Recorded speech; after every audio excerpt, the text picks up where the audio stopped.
You are listening to the Screen to Screen Selling Talk Show hosted by Doug DeVitri, your source to increasing sales, productivity, and the customer experience. In each show, we will sit down with world-class thought leaders to discuss latest trends, innovative concepts, and ideas to keep you ahead of the curve using the latest technology. Well, welcome everybody. Today we've got a very special guest to the Screen to Screen Selling Show, Kristin Arnold, also known as the high stakes facilitator. Fortune 1000 companies bring her in to make sense of a lot of the complex issues that they're facing day to day, and we'd like to get her input. Kristin, welcome to the show. Thank you so much, Doug, for having me. You know, and really where we're going with this show, it might be a little bit different from, selling with technology. And sometimes you have to be able to sell ideas with teams in order to make them move forward. What do you see some roadblocks to getting teams to participate and be able to collaborate, whether they're, face-to-face in meetings or maybe in their remote environment?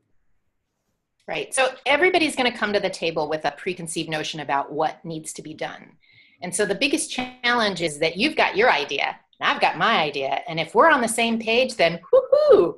But if you and I are looking at things a little differently, well, then there's an opportunity for collaboration.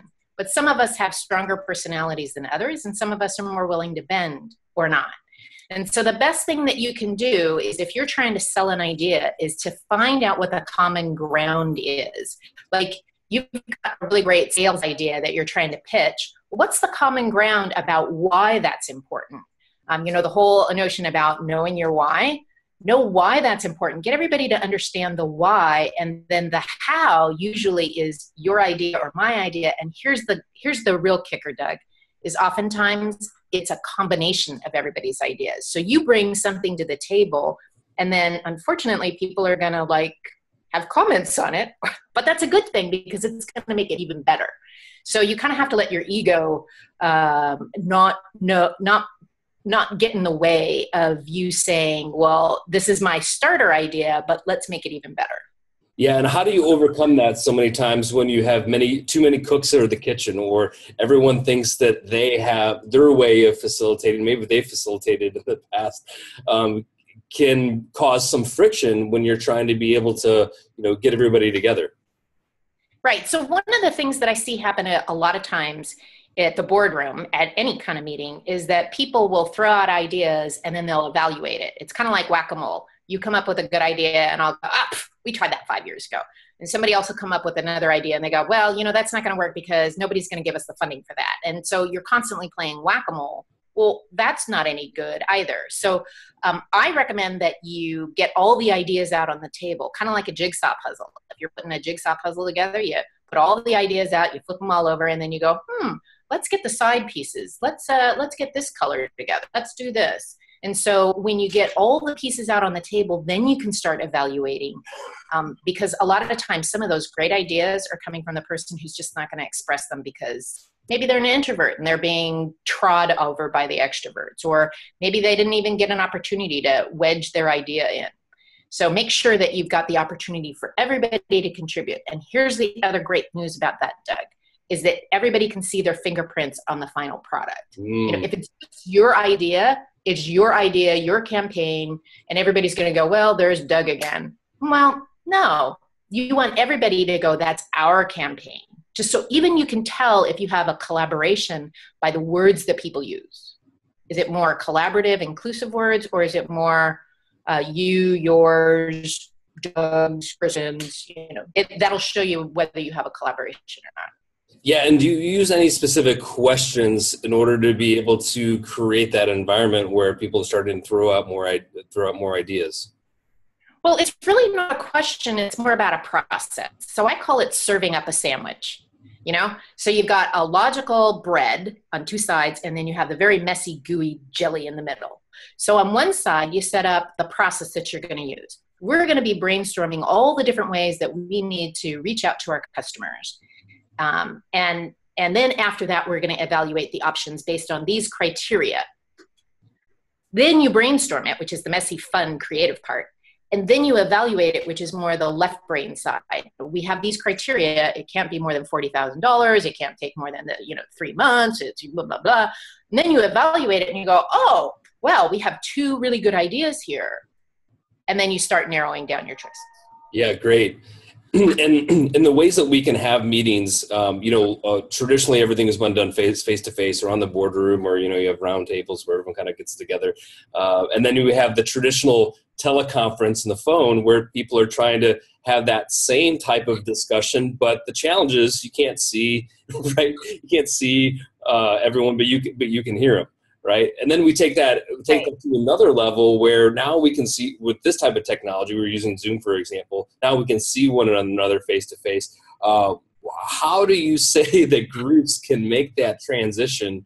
Let's say, because we've already covered, face-to-face meetings. Well, what about, those teleconferences? And then next we'll get to kind of this more environment. Right. So here's the key is if you suck face-to-face, you're going to be even worse virtually. So you want to make sure that you've got really good dynamics with the team. So if the team is brand new, there's not going to be that trust. There's not going to be that faith in what you're doing. So if you can meet face to face, but in between, you're going to have, the reality is you can't bring people from all over the world at the same time for every meeting that you need to have. So one of the things that I like to do as a meeting facilitator or as a leader is I'll have actually a list of the people who are on the conference call. Yeah, and, you do a roll call at the beginning, either, you notice who's on or as people chime in, and then you make sure like whoever comments, you tick off their name so that, let's say I haven't heard from Doug in a while. I'll go, hey, Doug, we haven't heard from you. Would you like to chime in? Oh, okay. Because a lot of people feel very uncomfortable about chiming in all the time. Some people have absolutely no problem. So on conference calls, who do we hear from? We hear from the same people all the time. So you want to make sure that you actually capture who's talking, who's not, invite people to participate, or especially as you're trying to resolve an issue, you're getting close to getting a decision, is that you go, how about if we just go around the room, go around the table, and just make sure, is this really what we want to do? So I call that a straw poll. Mm-hmm. I think we're really close to a decision, but let's make sure. So you have the opportunity for people to weigh in. Yeah.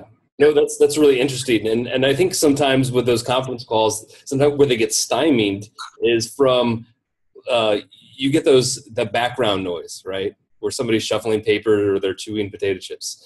Right. Or sometimes, the prompts say, participant needs to dial access code, and it just kind of throws off the meeting. How do you get control of that when that type of situation occurs?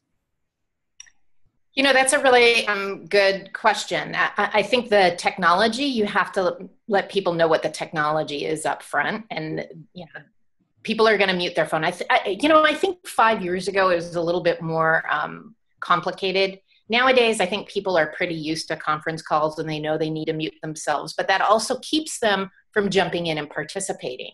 So that way it's even more important that you keep a list. Now, here's the other thing is that if you have the majority of the meeting face-to-face and you have the 1 or 2 people who are random on the outside who are driving in or whatever, yeah. I like to print out a picture of their name, of their face, mm-hmm. and actually put it at a seat at the table so that we don't forget about them.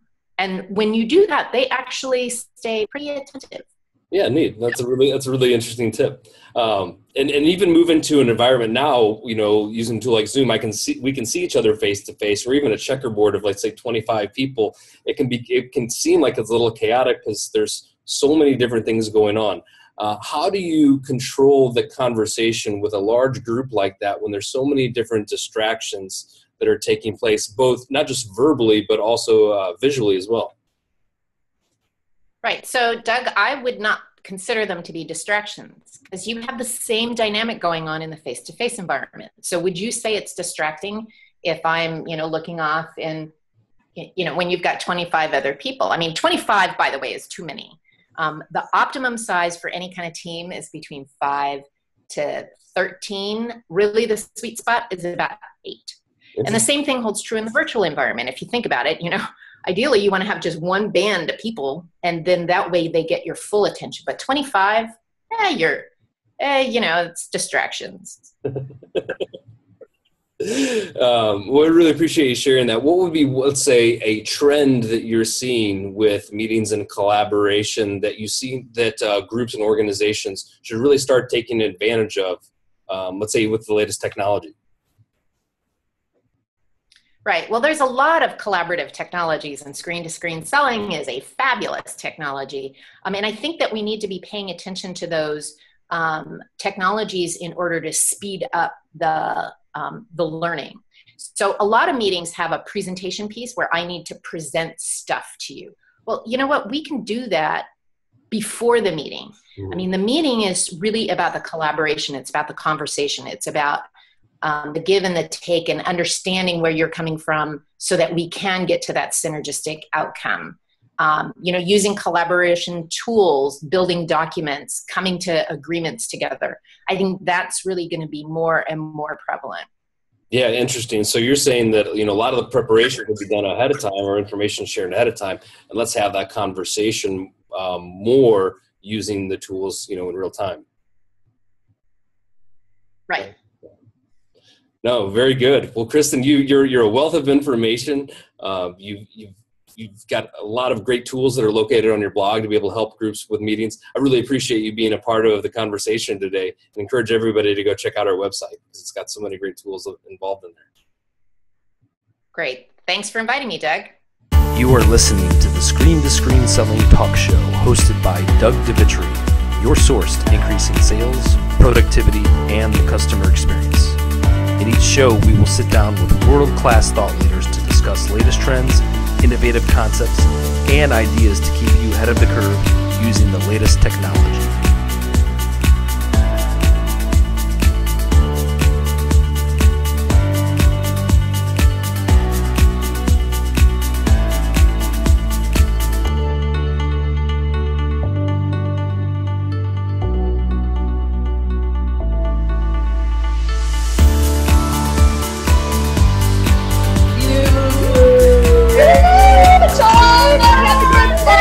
Another reason to join early.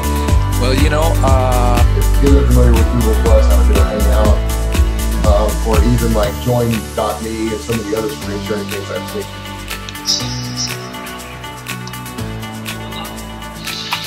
Oh, congratulations!